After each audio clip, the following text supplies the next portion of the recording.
পানি কেন পড়তেছে আমার নবীর কাছে তুমি বলে দাও। তখন বলতেছেন বললেন সুলাইমান নবী গো, আমি চাস্ত নামাজ পড়েছিলাম দুপুরের 12টার সময় আমি পড়েছিলাম নামাজ। এমন সময় একটা বিশাল বড় একটা লোক আমার সামনে উপস্থিত হয়ে গেল।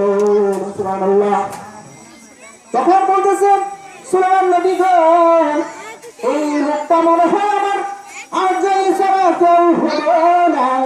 তখন বলতেছেন এই আল্লাহর বান্দা, তোমার যেদিন তোমার মৃত্যু শেষ হয়ে যাবে আমি সুলাইমান নবী আমি কি করব?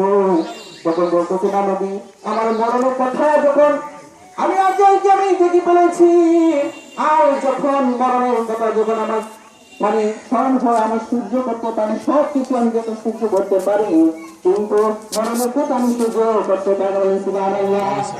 তখন সুলাইমান নবী বলতেছেন আমি কি করতে পারি?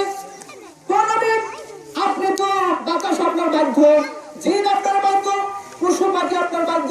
এই বাইতুল মুকাদ্দাসের থেকে একটা ওই সমলকে 6,500 মাইল দূরে একটা সমলকের জঙ্গল আছে। এই জঙ্গলে যদি আমাকে যদি দেন তাহলে কিছু মরণীয় আমার যে ব্যথাটা ছিল বলটা ছিল আমার দূর হয়ে যাবে। সুবহানাল্লাহ। তখন সুলাইমান নবী কি করলেন? সুলাইমান নবী কি করলেন?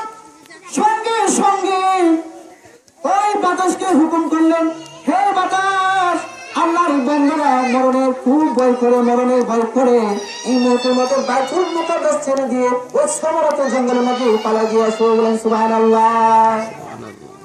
তখন সুলাইমান নবী যখন বাতাসকে হুকুম করলেন